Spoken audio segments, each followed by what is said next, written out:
예수 그리스도의 부활은 예수 그리스도의 사역의 완성이었고 우리의 구원의 완성이었고 우리의 믿음의 완성입니다. 부활의 믿음으로만 우리의 믿음이 완성될 수 있습니다. 그리고 그 부활의 믿음을 가진 자의 삶은 오늘 고린도전서 15장에서 바울 사도가 얘기하고 있는 것처럼 그 부활의 믿음을 가졌기 때문에 다르게 살아가는 거죠. 그 삶의 모습은 부활을 입은 자, 썩을 것이 썩지 않을 것을 입은 자로, 부활을 입은 자로, 부활의 영성으로 전혀 다른 삶의 모습으로 구별된 삶을 살아가게 되는 것입니다. 그래서 고린도전서에서 이 부활에 대해서 바울 사도가 쭉 길게 말씀한 다음에 오늘 이 마지막 절에서 그러므로 내 사랑하는 형제들아, 부활에 대해서 부활의 믿음을 가진 자로 살아가야 될 모든 그리스도인들에게 내 사랑하는 형제들아, 부활의 믿음을 가지고 살아가는 삶은 어떠해야 되고 부활의 영성으로 살아가는 삶은 어떤 삶인지를 보여주기 위해서 참으로 다정한 말로 그러므로 내 사랑하는 형제들아 부르면서 어떻게 살아가야 될지를 얘기해 주고 있는 것입니다. 그러므로 내 사랑하는 형제들아 견실하여 흔들리지 말라. 부활의 믿음에 굳건하게 서서 그 믿음에서 흔들리지 말라. 부활의 믿음에 굳건하게 서라라고 말하고 있습니다. 이 믿음을 잃어버려서는 안 된다. 이 믿음이 흔들려서는 안 된다라는 말씀입니다. 우리의 삶 자체가 예수 그리스도의 부활과 나 자신의 부활 사이에서 살아가는 삶입니다. 부활 없이 그리스도인의 삶을 말할 수가 없습니다. 그렇기 때문에 그 예수 그리스도의 부활과 나의 부활 사이에 서 있는 자로서 모든 그리스도인들은 이 믿음에 견실하게 흔들리지 말고 서 있어야 된다는 말입니다. 언제나 우리가 이것을 인식하면서 예수 그리스도의 부활과 나의 부활, 우리가 늘 고백하는 예배 때마다 고백하는 사도신경의 신앙 고백을 보더라도 이 사실이 분명히 포함되어 있습니다. 우리가 자칫하면은 그냥 지나칠 수가 있는데 다름 아니라 우리의 신앙 고백 속에는 예수 그리스도의 부활이 포함되어 있습니다. 예수 그리스도께서 장사된 지 사흘 만에 죽은 자 가운데서 다시 살아나셨으며 예수님께서 부활하셨다. 그리고 이 신앙 고백의 마지막 절은 그 주어가 나는으로 시작됩니다. 그 마지막 고백에서 무엇을 고백하고 있습니까? 몸의 부활과 영생을 믿습니다. 나는 몸의 부활과 영생을 믿습니다. 이것이 신앙 고백에서 포함되어 있는 것입니다. 사도신경의 신앙 고백 안에는 예수 그리스도의 부활을 믿습니다. 나의 부활을 믿습니다. 이 사실이 포함되어 있습니다. 다시 말해서 모든 그리스도인의 삶은, 모든 그리스도인의 믿음의 고백은 예수 그리스도의 믿음, 예수 그리스도의 부활을, 역사적 부활을 고백하면서 동시에 나 자신의 부활을 고백하는, 그 믿음을 고백하는 삶이라는 것을 알게 됩니다. 이 부활의 믿음에서 견실하여서 흔들려서는 안 된다. 이것을 가장 먼저 말하고 있습니다. 모든 그리스도인들은 부활 없이 살아갈 수가 없습니다. 부활의 믿음이 있을 때에만 그리스도인으로 살아간다는 의미가 되는 것입니다. 그렇기 때문에 우리가 사도신경으로 신앙 고백을 할 때마다 이 사실을 기억했으면 좋겠습니다. 그렇구나. 내가 지금 드리는 이 신앙의 고백 속에는 예수 그리스도의 부활과 나의 부활이 포함되어 있구나. 그것이 나의 신앙의 고백이구나 라고 하는 사실을 기억해야 되는 것입니다. 우리의 삶은, 우리의 믿음은 그렇기 때문에 언제나 부활의 고백까지, 부활의 믿음까지 나아가야 됩니다. 멈추어서는 안 됩니다. 우리가 살아있다라고 하는 것도 사실은 믿음이 필요합니다. 내가 살아있는가?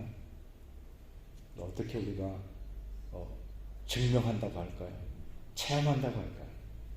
내가 살아있다라고 하는 것도 사실은 믿음이 있어야 나는 살아있다 고백할 수가 있습니다. 내가 죽는다라고 하는 것을 우리가 어떻게 알 수 있습니까? 알고 있습니까? 나의 죽음도 역시 믿음의 영역입니다. 나는 죽는다. 믿음입니다. 거기에서 멈추지 않고 모든 그리스도인들은 나의 부활을 믿는 것입니다. 내가 살아있음을 믿고 내가 죽게 될 것을 믿는 것처럼 나의 부활을 믿는 것입니다. 우리의 신앙 고백 속에서는 분명한 나의 부활의 고백이 포함되어 있다는 사실을 분명히 깨달아야 되는 것입니다. 그렇기 때문에 언제나 그 부활에까지 이르는 그 믿음, 우리가 예수를 믿는데 나는 예수님의 가르침이 참 좋습니다. 예수님의 가르침이 참 기가 막힙니다. 예수님의 가르침에만 심취하는 신앙의 삶이 아닙니다. 어떤 삶은 예수 그리스도의 고난과 수치와 십자가만 묵상하면서 그것을 좋아하는, 그것과 동일시한 그런 삶도 있습니다. 고난을 많이 당하신 예수님처럼 나도 고난 당하는구나. 예수 그리스도의 고난과 수치에 일치시킵니다. 근데 그보다도 더 나가야 됩니다. 예수님의 가르침만이 아닙니다. 예수님의 고난만이 아닙니다. 예수 그리스도의 부활까지, 그리고 나의 부활까지 우리의 믿음이 흔들림 없이 나아가야 된다는 사실입니다. 여기서 흔들리면 안 됩니다. 지난 주간에 우리가 셀 나눔 모임을 하면서 영적인 싸움에 대해서 함께 나눴습니다. 사탄이 영적인 대적자가 되어가지고 우리가 영적인 그런 사탄과의 대적하는 그런 우리의 어떤 그 영적인 현실, 이런 부분들을 함께 생각해 보았는데, 거기에서 사탄의 관계, 속이는 자요, 참소하는 자로서 사탄의 교묘한 관계가 있다. 이것을 우리가 이길 수 있을까? 감당할 수 없다라고 그렇게 표현을 했습니다. 사탄의 교묘한 관계는 무엇일까요? 마치 있지만 있지 않은 것처럼, 있긴 있는데 없는 것처럼. 이게 관계거든. 부활의 신앙이, 부활의 믿음이 있는 것 같지만 없는 것처럼. 부활의 신앙이 참으로 중요하다고 하지만, 매우 중요한 것입니다, 기독교 교리에서 가장 중요한 것입니다 라고 말하지만 그것을 화석화시켜버리는 것, 차갑게 죽은 것처럼, 아무것도 아닌 것처럼 화석화시켜버리는 사탄의 관계입니다. 부활의 믿음이 완성된 믿음이라고 말하지만 그 부활의 믿음을 흔들어버려서 우리가 온전한 믿음, 구원의 믿음에 이르지 못하게 하는 것, 그것이 사탄의 교묘한 관계입니다. 이 사실을 기억하면서 바울 사도가 견실하며 흔들리지 말고 부활의 믿음을 붙잡으라고 우리에게 명령하셨을 때, 이것이야말로 부활의 믿음이야말로 이 땅 가운데서 우리가 그리스도인으로 살아가면서 영적인 싸움에서 승리할 수 있는 유일한 도구이며 가장 강력한 도구인 것을 기억하면서 흔들리지 말고 그 부활의 믿음에 서 있어야 된다라고 하는 사실을 바울 사도가 강조해 주고 있는 것입니다. 부활의 믿음까지. 나는 그리스도인으로서 나의 믿음은 내가 이해되고 내가 좋아하는 단계에서 머무르는 것이 아니라, 예수님 참 멋있게 사셨어, 참 그 인간적이야, 인권을 많이 살려주셨어, 가난한 자와 함께 하셨어. 어떻게 보면 또는 어떤 허무주의에 심취돼가지고 인생이란 허무한 거지. 내 수준에서 머무르는 것이 아니라 우리의 모든 신앙은, 모든 그리스도인들의 신앙은 부활에까지 이르러야 된다는 사실입니다. 예수 그리스도의 부활뿐만 아니라 나 자신의 부활까지 고백할 수 있어야, 그것에 흔들림이 없어야만 우리의 믿음이 완성된다는 사실을 기억해야 됩니다. 사탄은 그것을 잊어버리라고 말합니다. 덜 중요하다고 말합니다. 있긴 있지만 가두어 버립니다. 있긴 있지만 화석화시켜버립니다.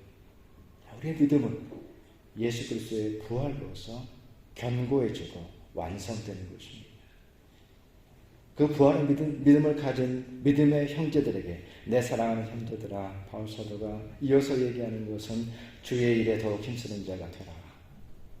부활의 믿음을 가지고 있는 자가 주님의 일에 더욱 힘쓰는 자, 항상 주의 일에 더욱 힘쓰는 자가 되라, 이렇게 말하고 있습니다.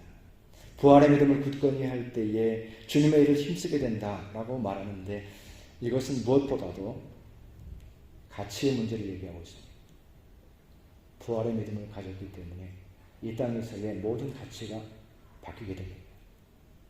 이 세상에서 가치 있는 것이 있습니다. 이 세상에서의 성공이 있습니다. 이 세상에서 영광이 있습니다. 분명히 있습니다. 이것만 가지고 있으면 통하는 것입니다. 부활의 믿음 안에서는 다른 것입니다. 부활의 믿음 안에서는 새로운 가치가 등장합니다. 부활의 믿음 안에서는 하나님 나라의 가치가 등장합니다. 이것은 이 세상에서 내가 자랑하고 높이는 것과는 비교할 수 없는 것입니다.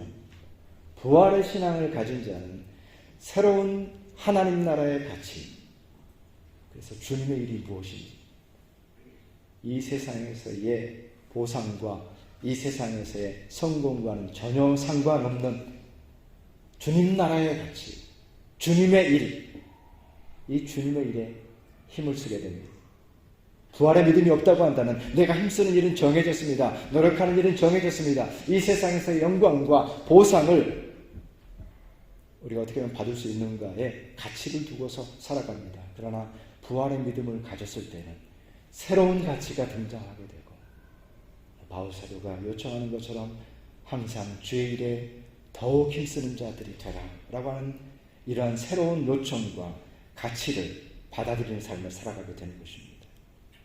그렇기 때문에 주님의 일이라고 하는 것은 이 세상에서의 보상과는 전혀 상관이 없습니다. 이웃을 사랑한다. 사랑이라고 하는 것이 나 자신의 죽음이라는 정의를 받아들일 때에 어떻게 이것이 가능하겠습니까? 어떻게 이웃을 사랑할 수 있습니까? 보상이 없는 순수한 의미에서의 봉사와 헌신, 하나님께서 갚아주신다는 약속만을 믿고 드리는 헌신, 어떻게 가능하겠습니까? 엄밀한 의미에서 따져보면 이 땅에서 손해가 되는 삶을 감당할 수 없는 것입니다. 그러나 부활의 믿음을 가진 자로 살아갈 때에 새로운 가치가 우리의 삶 속에 들어오게 될 때에 우리는 주님의 일에 힘쓰는 자로 살아갈 수가 있습니다. 오늘날 우리가 살아가는 이 시대는 정말로 힘을 써서 해야 될 일들이 너무나도 많아졌습니다. 더 많이 늘어났습니다. 그리고 분초의 시대라고 말할 수 있을 만큼 그런 시대를 살아갑니다. 그렇기 때문에 가치 없는 일은 과감히 버려야 됩니다. 우리 삶의 새로운 모습은 진정으로 가치 있는 것을 추구해야 됩니다. 너무나도 부족해요. 시간이 너무나도 부족해요. 해야 될 일들이 너무나도 많아요. 그렇기 때문에 우리는 가치를 추구하면서 따라갈 수밖에 없습니다. 부활의 믿음 안에서는 하나님 나라의 가치를 추구하는 삶을 살아가는 것입니다. 그것을 통해서 항상 주님의 일을 행할 수 있는 삶이 되는 것입니다. 그 새로운 가치가 우리 가운데 들어왔을 때 우리 삶에는 능력이 되게 되고 우리 삶에는 변화의 원동력이 되는 것이거든요. 우리 삶 속에서 이제 우리의 미래 가운데 우리 가운데 다가올 하나님 나라의 가치를 굳건히 붙잡았을 때에는, 다시 말해서 부활의 믿음을 가지고 살아가는 자는 바로 그 믿음을 통해서 오늘 나의 삶에 영향을 미치게 됩니다. 오늘 나의 삶에 변화로 드러나게 됩니다. 새로운 가치를 붙들고 있기 때문에 바로 나의 삶을 통해서 그 가치가 오늘 나의 삶 속에서 반영된 삶, 그 삶의 열매, 하나님 나라의 가치, 하나님 나라의 상급을 오늘 나의 삶 속에서 그것을 반영하게 될 때에 나의 삶 속에서는 이 세상에서는 볼 수 없는 놀라운 변화들이 가져오게 된다는 사실입니다. 바로 그것이 부활의 믿음을 가진 자의 특별한 삶입니다. 영향력 있는 삶입니다. 변화시키는 삶입니다. 절망을 가지고 살아가는 삶은, 절망과 가까운 사람들의 삶은 그 특징이 뭐냐면은 모든 것을 비관적으로 본다 또는 절망적으로 본다라고 말할 때 그 특징은 남을 탓한다라는 특징이 있습니다. 다른 사람을 탓합니다. 누구 때문에 이렇게 됐다. 희망을 말하는 사람, 미래를 말하는 사람, 미래의 가치를 가지고 있는 사람의 특징은 나를 통해서 그 희망을 찾습니다. 나를 통해서 가능성을 찾습니다. 내가 바뀜으로 인해서 세상도 바뀌는 것을 추구합니다. 그것을 바라봅니다. 내가 바뀌면 가정도 바뀔 수 있다. 내가 바뀌면 일터도 바뀔 수 있다. 내가 바뀌면 관계도 새로워질 수 있다.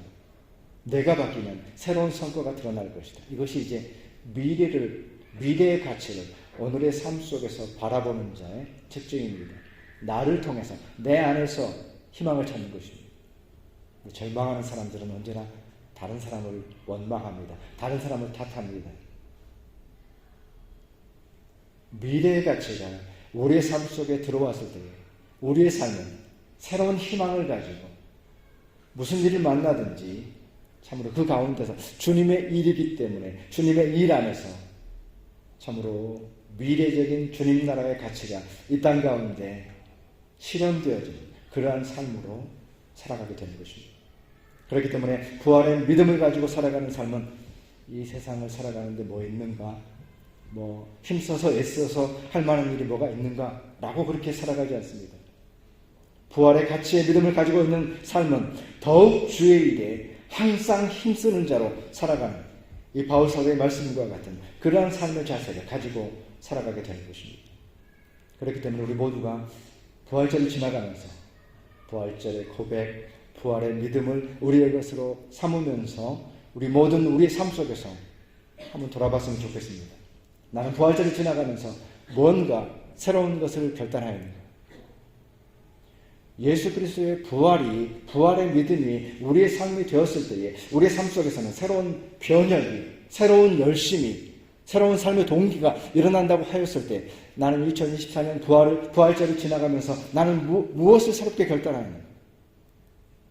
예수 그리스도의 부활을 소망하였기 때문에 어떤 것이 나의 삶에 새로운 도전과 변화를 주었는가? 라고 하는 것을 돌아보면서 이제 우리가 부활절을 지났습니다. 그리고 첫 주일을 지나갔습니다. 부활의 믿음을 가지고 살아가는 자로서 그 부활의 능력이 나를 통해서 이 땅 가운데서 드러나야 되는데 그래서 주의 일을 힘쓰는 자로 살아가야 되는데 나는 주님의 이름을 위해서 부활의 믿음을 가지고 어떤 것을 새롭게 결단했는가? 부활절을 지나가면서 나의 삶 속에서는 어떤 면이 변화되었는가? 라고 하는 것을 한번 돌아보면서 이 시간 우리가 결단했으면 좋겠습니다. 2024년 부활절을 지나가면서 나는 이것을 결단하였습니다. 나는 내 삶의 변화를 가져왔습니다. 주님이 주신 그 놀라운 믿음의 가치가, 미래적인 가치가, 하나님 나라의 가치가, 부활의 가치가 내 삶 속에 새롭게 확인되었기 때문에 나는 나의 삶을 변화시키겠습니다. 라고 하는 새로운 결단이 있어야 됩니다. 부활절만 지나가고 부활절 지나갔네? 라고 부활절에 갇혀서는 안 됩니다. 부활절과 함께 부활이 흘러가 버려서도 안 되는 것입니다. 부활의 믿음은 그 미래적인 소망은 바로 우리의 삶 속에서 변화의 열매로 드러나야 되기 때문에 그렇습니다. 그렇기 때문에 부활절이 지나가면서 우리 모두가 참으로 나의 삶 속에서 새로운 능력으로 어떠한 변화가 있었는지 우리 삶을 돌아보고 새롭게 도전했으면 좋겠습니다. 내 사랑하는 형제들아, 바울 사도가 부활의 믿음을 가진 자들에게 말씀하면서 마지막 절에 이렇게 얘기합니다. 이는 너희 수고가 주 안에서 헛되지 않은 줄 압니다. 믿음 안에 굳게 서라고 말했습니다. 그리고 참으로 주의 일에 더욱 힘쓰는 자가 되라고 말했습니다. 더 나아가서는 너희 수고가 주 안에서 헛되지 않는다 라고 말했습니다. 주의 일에 힘쓴다라고 하는 것은 믿음의 가치를 얘기하는 것이었고요. 수고가 헛되지 않는다라고 하는 것은 부활의 믿음 안에 있는 소망에 대해서 얘기하고 있습니다. 소망을 얘기합니다. 희망을 갖는 것을 얘기합니다.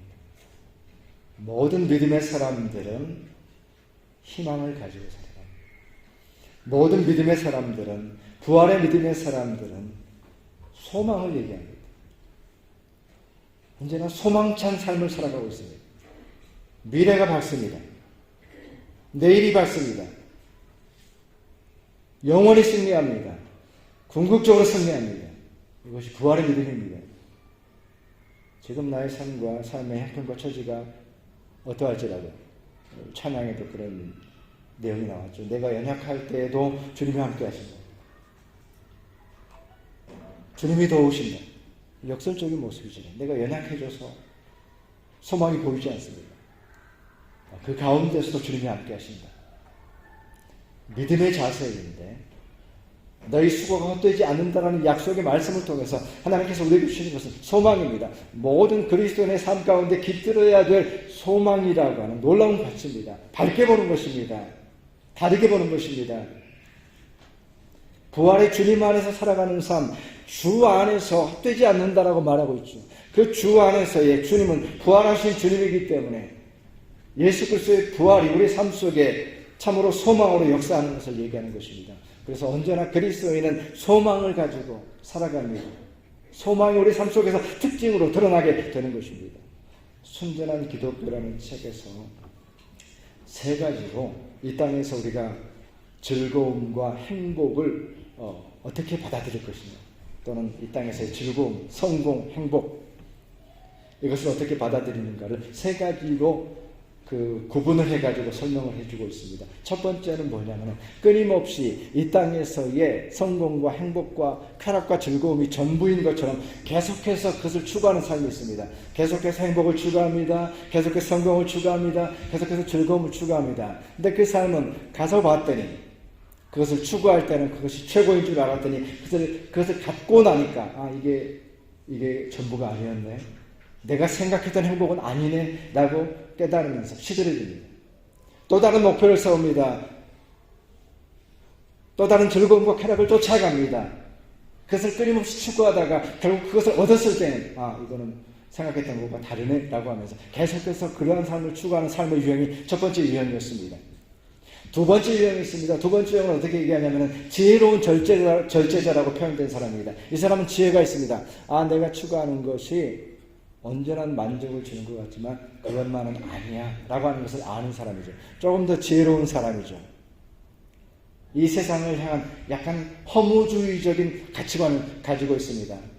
이 세상에서 추구하는 것들이 진정한 기쁨을 줄 수 없다는 것을 알고 있기 때문에 지혜로운 절제자가 됩니다.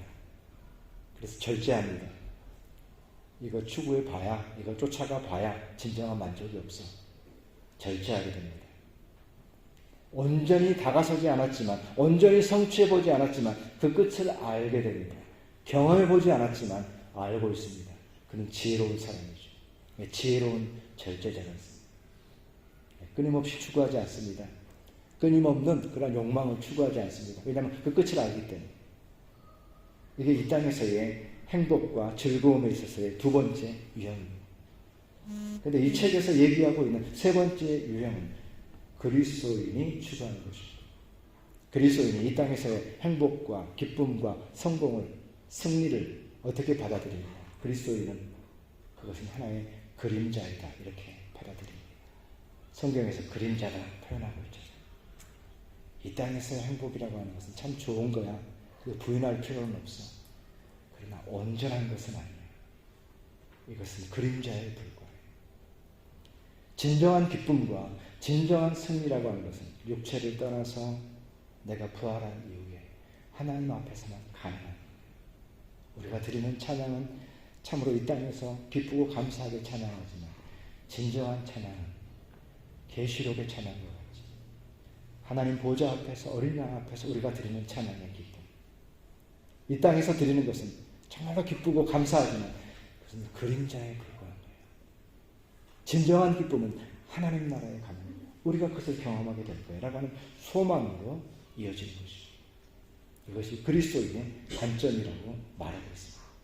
다시 말해서 모든 그리스도인들의 특징은 무엇입니까? 소망 안에서 살아가는 것입니다.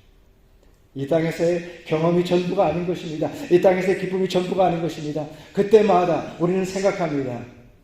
영원하고 즐거운 것이, 참되고 영원한 것이 우리를 기다리고 있다. 이것은 우리의 희망 속에서, 우리의 소망 속에서 역사하는 것이라는 사실을 깨닫게 됩니다. 그렇기 때문에 언제나 어느 곳에 있든지 소망 속에 살아갑니다. 사실 잘못되었다 할지라도 그 가운데서 그것을 이겨낼 소망을 가지고 있습니다. 지금 잘 된다고 할지라도, 기쁨과 감사와 영광이 있다고 할지라도 그 가운데에서 진정한 기쁨은 하나님 나라에 가서 주님 앞에서 얻게 되는 거야 라고 하는 소망을 가진 자가 그리스도인이라고 하는 사실입니다. 그렇기 때문에 그리스도인으로 살아가면서 소망이 없는 자라고 한다면 진정한 믿음이 아니다라고 몰트만이라는 신학자가 이렇게 표현했습니다. 만약 우리 그리스도인들에게 소망이 없다면 이런 내용입니다. 만약 이 소망이 없다면 비록 우리가 믿음에 관해 제 아무리 탁월하게 말하고 표현한다고 할지라도 전혀 믿음을 갖고 있지 않다고 단언할 수 있다. 만약 소망이 없다면 믿음은 작아져서 결국 죽은 믿음이 되고 만다. 믿음을 통해 인간은 참된 삶의 길에 들어서게 되고 그 참된 삶의 길을 걸어가게 하는 것은 믿는 자의 소망이다. 믿는다라고 말했습니다. 믿음의 길에 들어섰습니다. 그러나 소망이 없으면 믿는 자의 길을 갈 수 없다라고. 소망이 있어야 돼요. 부활이 있어야 됩니다. 부활의 믿음이 있어야 됩니다. 그래야만 그리스도인답게 살아갈 수 있다라는 얘기를 하고 있는 것입니다. 우리의 능력을 가지고 우리의 경험을 가지고 살아가는 것이 아닙니다. 부활 안에 있는 믿음의 소망을 가지고 살아갈 때에만 진정한 그리스도인의 삶이 가능하다는 사실을 얘기해주고 있는 것입니다. 그렇기 때문에 우리 모든 믿는 자들은 우리의 삶의 모든 현장마다 소망을 더해야 됩니다. 여러분 소망을 더하십시오. 어떤 생각을 가지고 있든지 어떤 기도를 가지고 있든지 어떤 계획을 가지고 있든지 소망을 더하십시오. 우리 삶 속에서는 절망이 깊은 그림자를 들여올 때가 있습니다. 무엇을 할 때마다 절망합니다. 절망적으로 접근합니다. 안 될 것 같다라고 하는 그런 기운으로 가득 차 있습니다. 돌아보십시오. 혹시 내가 그렇지 않은지. 절망이 우리 삶 속에 가득 차 있습니다. 어떤 이유 때문에, 어떤 변화 때문에 내 몸의 변화라든지 건강의 변화라든지 마음의 변화라든지 이런 것도 영향을 미칠 수가 있겠죠. 그런데 알게 모르게 절망이 가득 차 있습니다. 돌아보십시오. 다른 한편으로는 어떻습니까? 잘 모르겠다라는 식입니다. 기다려보겠다라는 식입니다. 두고 보겠다라는 식입니다. 절망은 아니지만 두고 보지. 그러나 그리스도인의 소망은 한 발 더 나가는 것이죠. 소망을 갖는 거예요. 궁극적으로 승리를 선언하는 것입니다. 잘 될 것을 바라보는 것입니다. 이 땅에서 잘못된다 할지라도 궁극적으로 잘 되기 때문에 잘 되는 것입니다. 두려움이 없는 것입니다. 이게 그리스도인의 소망입니다. 우리가 부활절을 지나가면서 우리 가운데 부활의 믿음을 가지고 살아간다고 하면서 혹시 우리 가운데 그런 절망의 그림자가 드리워져 있다면, 불가지론적인 그런 그림자가 드리워져 있다고 한다면 부활의 믿음은 소망이라는 사실을 깨닫고 우리의 삶 속에 소망을 더하시는 삶을 살아가시기 바랍니다. 소망을 더하십시오.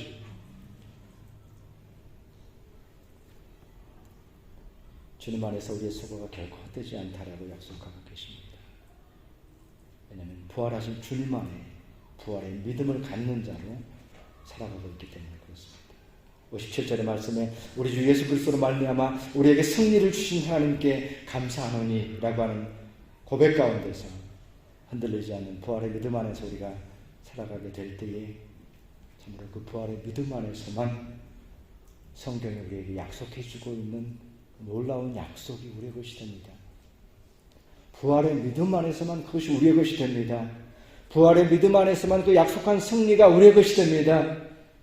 약속한 영광이 우리의 것이 됩니다. 부활의 믿음이 없이는 그것이 우리의 것이 되지 못합니다. 우리의 믿음의 선배들이 경험했던 그 놀라운 경험들, 초대교회의 그 놀라운 승리들, 어떻게 그것이 우리의 것이 될 수가 있습니까? 부활의 믿음을 가질 때에만 그 선배들의 영광이, 승리가 우리의 것이 되는 것입니다. 그것을 우리가 경험할 수 있는 것입니다. 부활의 믿음을 통해서만 그것이 가능합니다. 우리에게 승리를 주신 하나님께 우리가 감사할 수 있게 되는 것입니다. 이 부활의 믿음을 가지고 참으로 성경이 약속하고 있는 놀라운 승리와 영광의 약속이 우리 삶 속에서 경험되어지는 우리 모두의 삶이 되시기를 주님의 이름으로 축원합니다. 기도하겠습니다.